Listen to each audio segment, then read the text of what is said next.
أعوذ بالله من الشيطان الرجيم. بسم الله الرحمن الرحيم. سبحان الذي أسرى بعبده ليلا من المسجد الحرام إلى المسجد الأقصى الذي باركنا حوله لنريه من آياتنا إنه هو السميع البصير. وآتينا موسى الكتاب وجعلناه هدى لبني إسرائيل ألا تتخذوا من دوني وكيلا ذرية من حملنا مع نوح إنه كان عبدا شكورا. وقضينا إلى بني إسرائيل في الكتاب لتفسدن في الأرض مرتين ولتعلن علوا كبيرا. فإذا جاء وعد أولاهما بعثنا عليكم عبادا لنا أولي بأس شديد فجاسوا خلال الديار وكان وعدا مفعولا. ثم رددنا لكم الكرة عليهم وأمددناكم بأموال وبنين وجعلناكم أكثر نفيرا. إن أحسنتم أحسنتم لأنفسكم وإن أسأتم فلها. فإذا جاء وعد الآخرة ليسوءوا وجوهكم وليدخلوا المسجد كما دخلوه أول مرة وليتبروا ما علوا تتبيرا. عسى ربكم أن يرحمكم وإن عدتم عدنا وجعلنا جهنم للكافرين حصيرا. إن هذا القرآن يهدي للتي هي أقوم ويبشر المؤمنين الذين يعملون الصالحات أن لهم أجرا كبيرا وأن الذين لا يؤمنون بالآخرة أعتدنا لهم عذابا أليما. ويدعو الإنسان بالشر دعاءه بالخير وكان الإنسان عجولا. وجعلنا الليل والنهار آيتين فمحونا آية الليل وجعلنا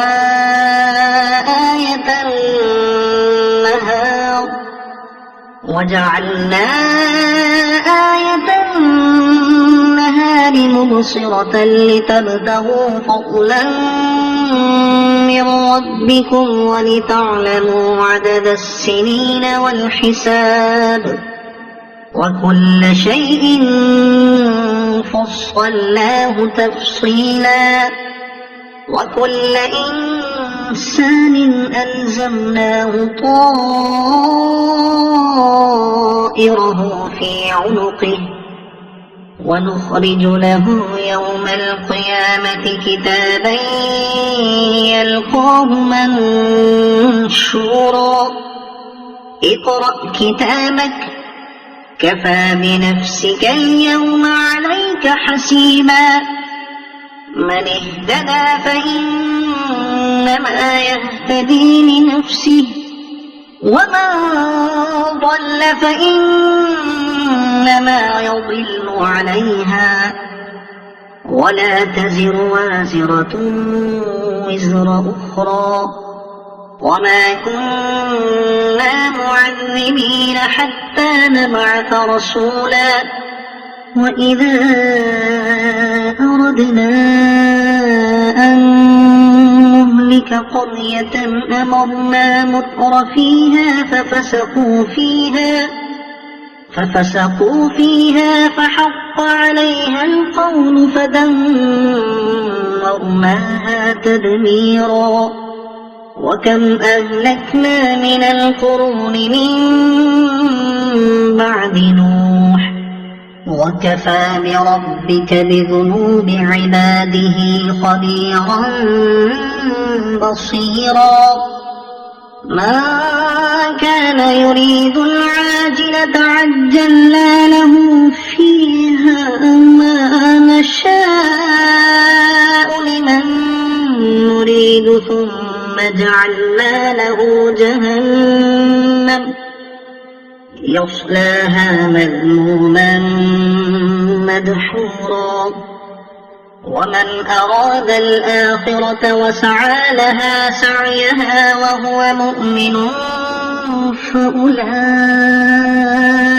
كان سعيهم مشكورا كلا نمد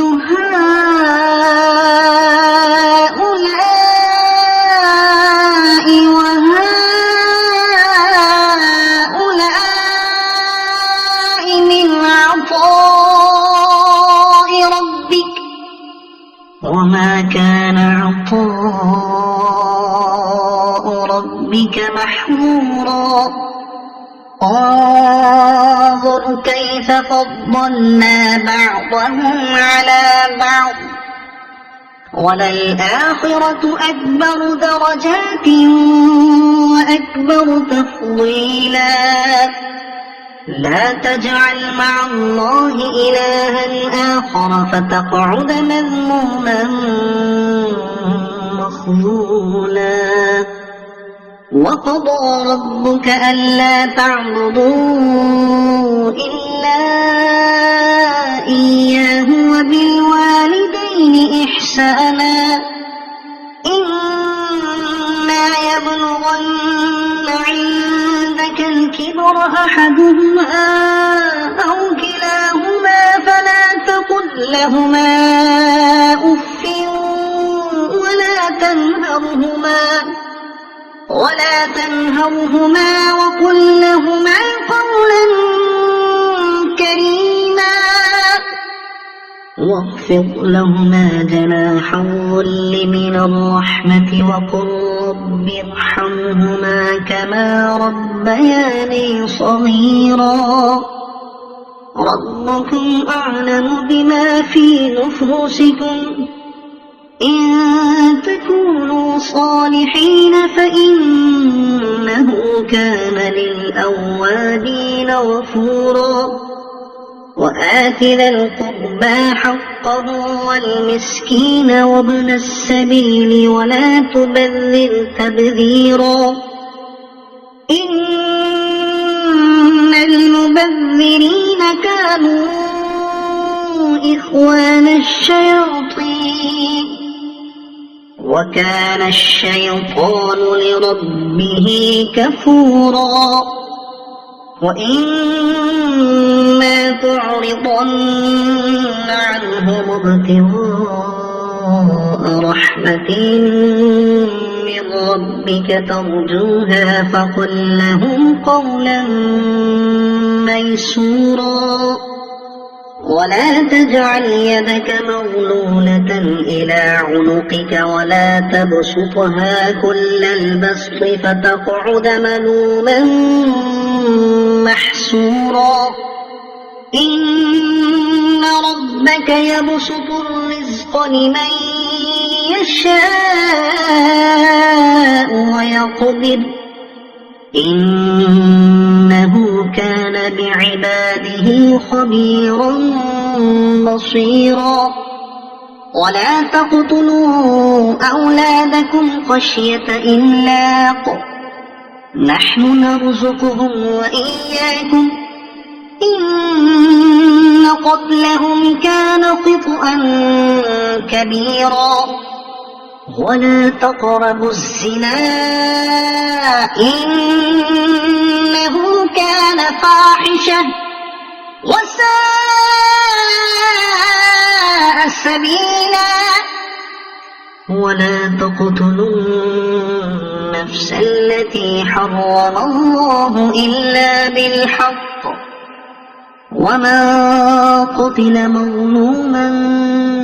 فقد جعلنا لوليه سلطانا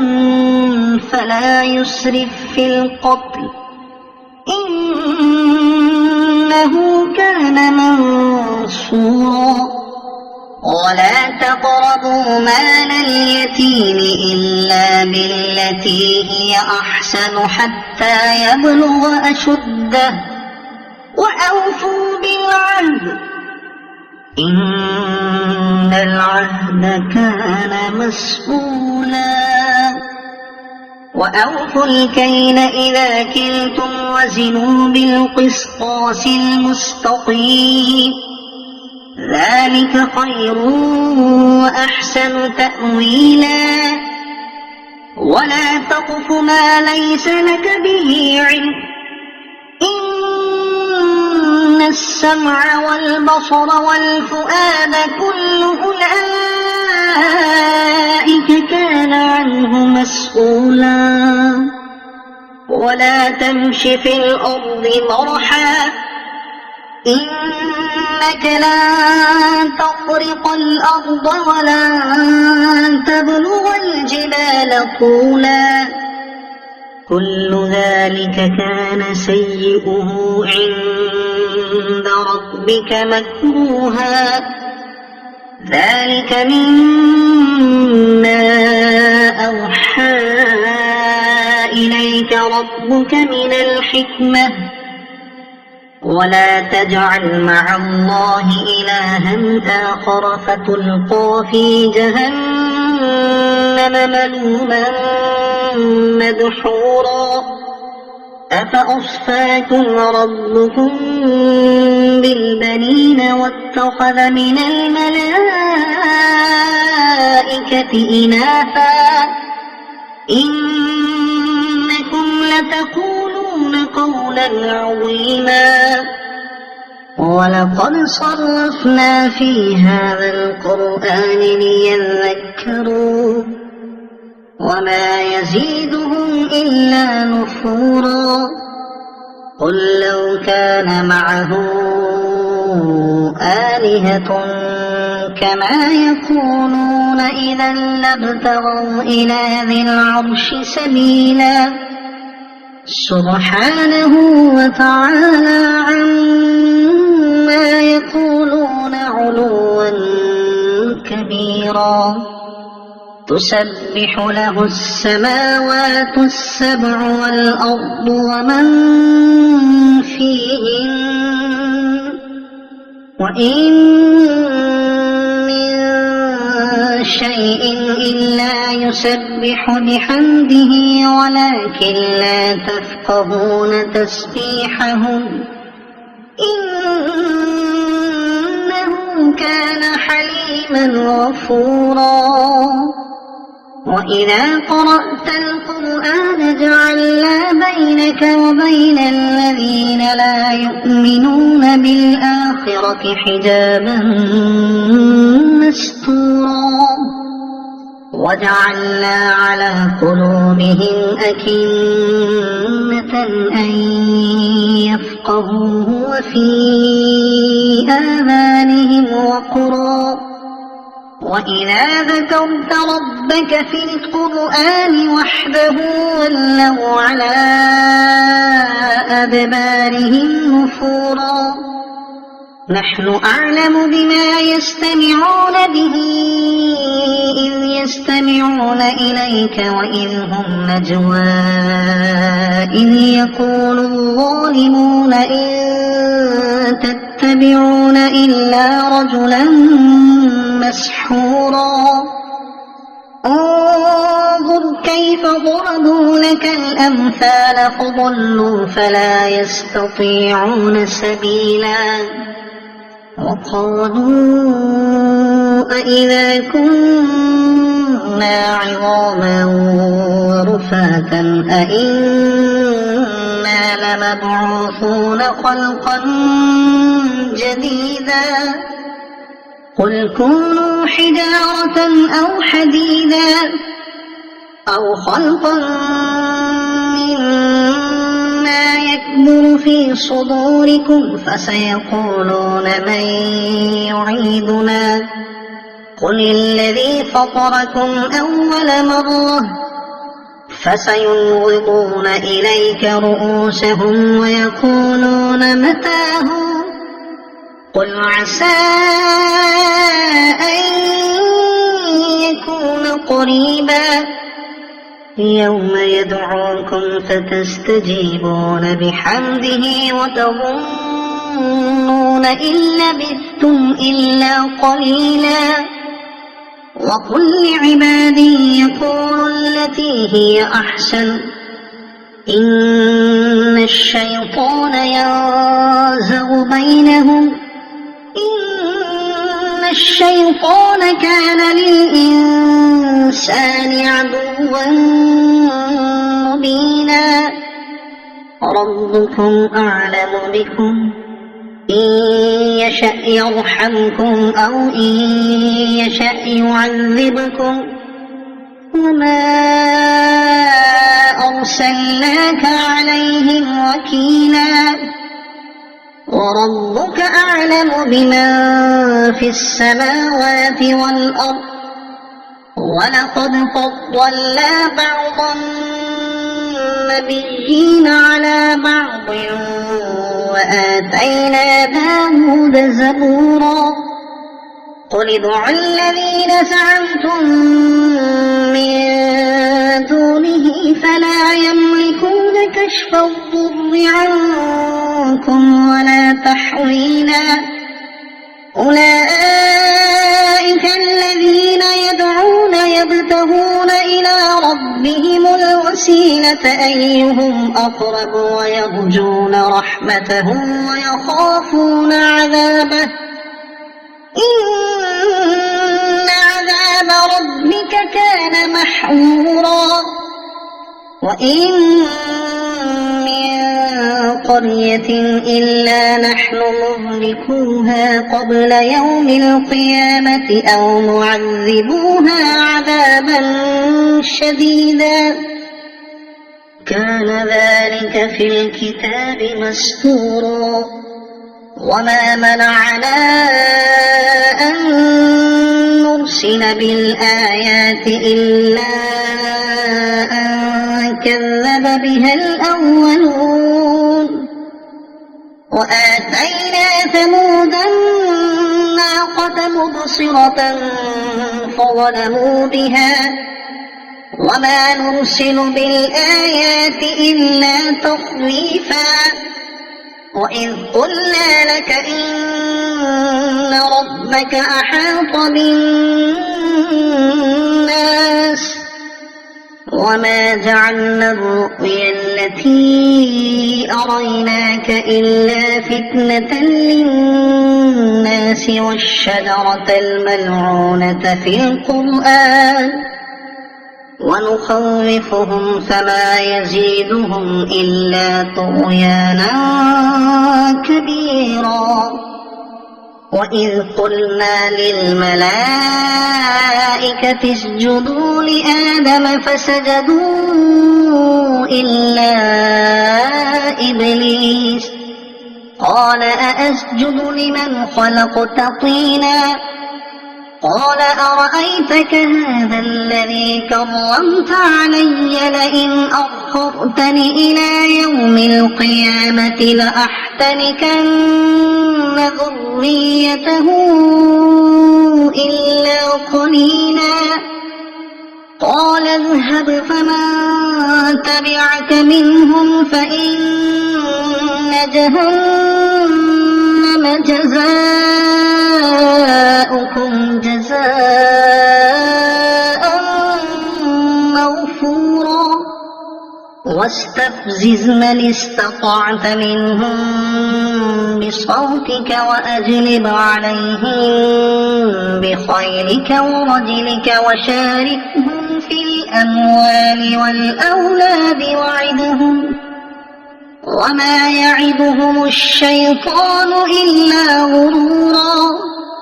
إن عبادي ليس لك عليهم سلطان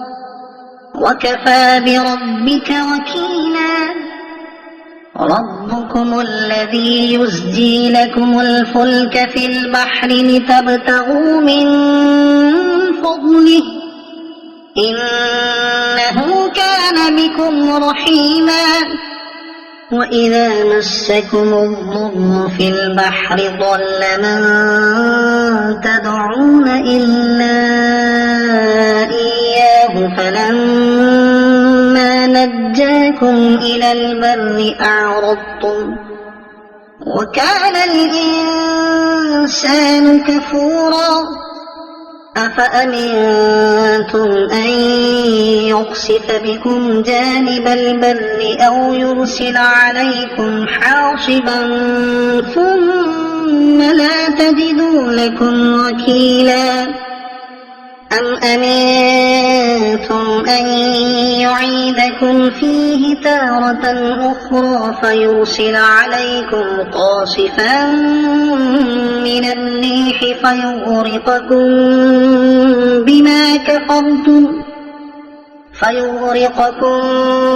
بما كفرتم ثم لا تجدوا لكم علينا به تبيعا ولقد كرمنا بني آدم وحملناهم في البر والبحر ورزقناهم من الطيبات وفضلناهم على كثير ممن خلقنا تفضيلا يوم ندعو كل أناس بإمامهم فمن أوتي كتابه بيمينه فأولئك يقرؤون كتابهم ولا يظلمون فتيلا وما كان في هذه أعمى فهو في الآخرة أعمى وأضل سبيلا وإن كادوا ليفتنونك عن الذي أوحينا إليك لتفتري علينا غيره وإذا لاتخذوك خليلا ولولا أن ثبتناك لقد كدت تركن إليهم شيئا قليلا إذا لأذقناك ضعف الحياة وضعف الممات ثم لا تجد لك علينا نصيرا وإن كادوا ليستفزونك من الأرض ليخرجوك منها وإذا لا يلبثون خلافك إلا قليلا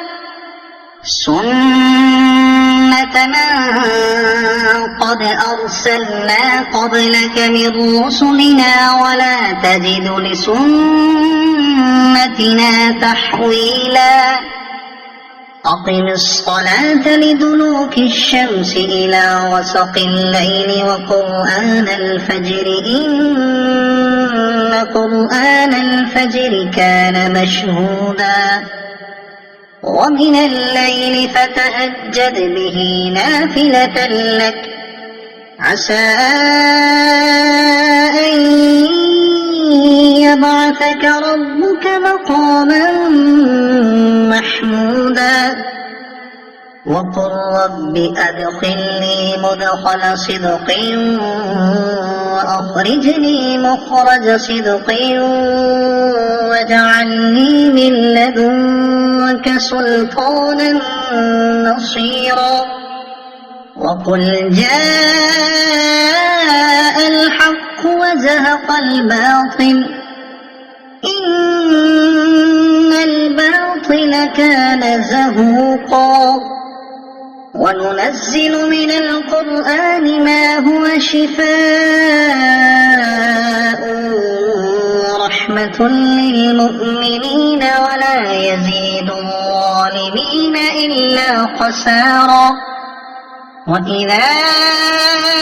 أنعمنا على الإنسان أعرض ونأى بجانبه وإذا مسه الشر كان يئوسا قل كل يعمل على شاكلته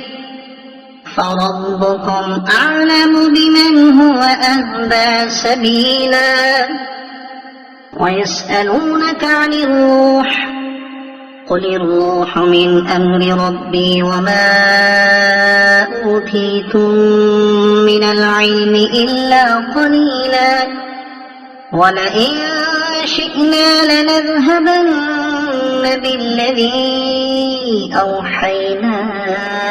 إليك ثم لا تجد لك به علينا وكيلا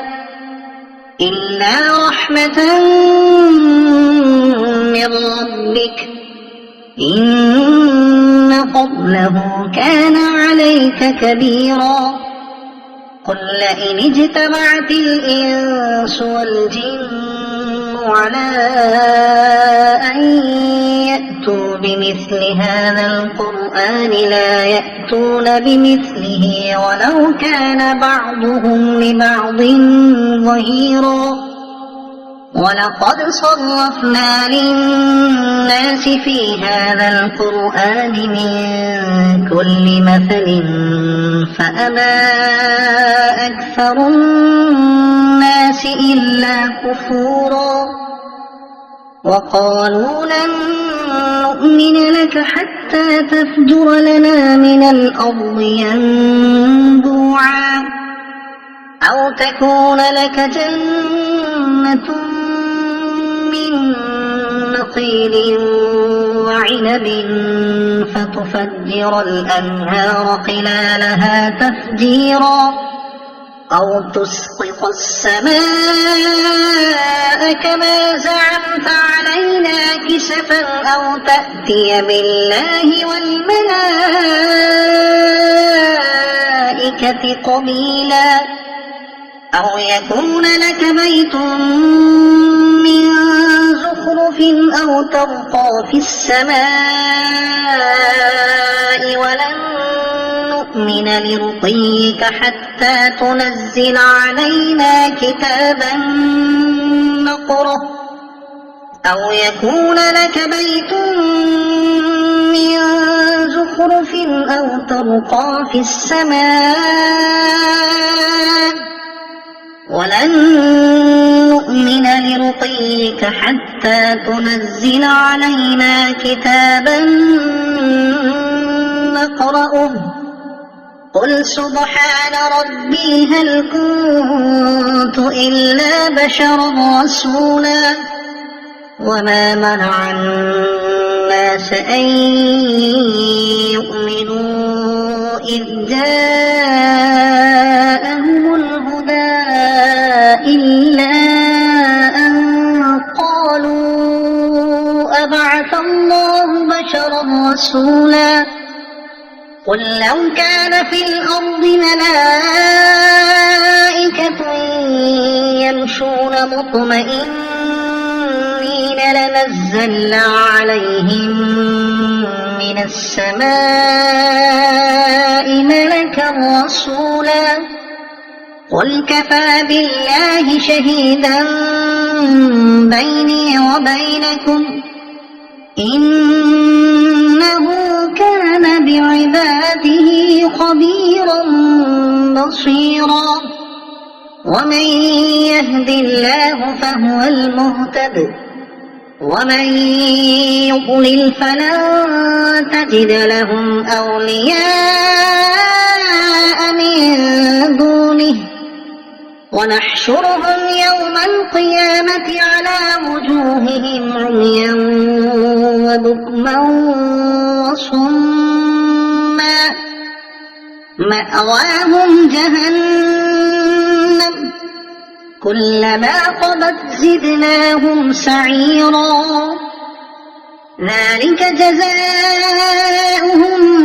بأنهم كفروا بآياتنا وقالوا أئذا كنا عظاما ورفاتا أئنا لمبعوثون خلقا جديدا أولم يروا أن الله الذي خلق السماوات والأرض قادر على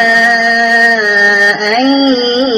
يخلق مثلهم وجعل لهم أجلا لا ريب فيه فأبى الظالمون إلا كفورا قل لو أنتم تملكون خزائن رحمة ربي إذا لأمسكتم خشية الإنفاق وكان الإنسان قتورا ولقد آتينا موسى 9 آيات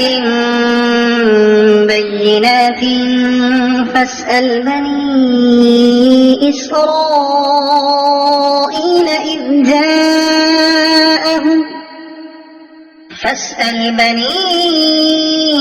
إسرائيل إذ جاءهم فقال له فرعون إني لأظنك يا موسى مسحورا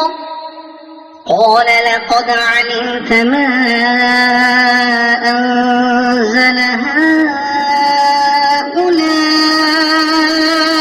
إلا رب السماوات والأرض بصائر وإني لأظنك يا فرعون مثبورا فأراد أن يستفزهم من الأرض فأغرقناه ومن معه جميعا وقلنا من بعده لبني إسرائيل اسكنوا الأرض فإذا جاء وعد الآخرة جئنا بكم لفيفا وبالحق أنزلناه وبالحق نزل وما أرسلناك إلا مبشرا ونذيرا وقرآنا فرقناه لتقرأه على الناس على مكث ونزلناه تنزيلا قل آمنوا به أو لا تؤمنوا إن الذين أوتوا العلم من قبله إذا يتلى عليهم يخرون للأذقان سجدا ويقولون سبحان ربنا إن كان وعد ربنا لمفعولا ويخرون للأذقان يبكون ويزيدهم خشوعا قل ادعوا الله أو ادعوا الرحمن أيما تدعوا فله الأسماء الحسنى ولا تجهر بصلاتك ولا تخافت بها وابتغ بين ذلك سبيلا وقل الحمد لله الذي لم يتخذ ولدا ولم يكن له شريك في الملك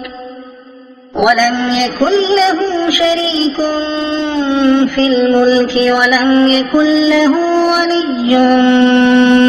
من الذل وكبره تكبيرا صدق الله العظيم.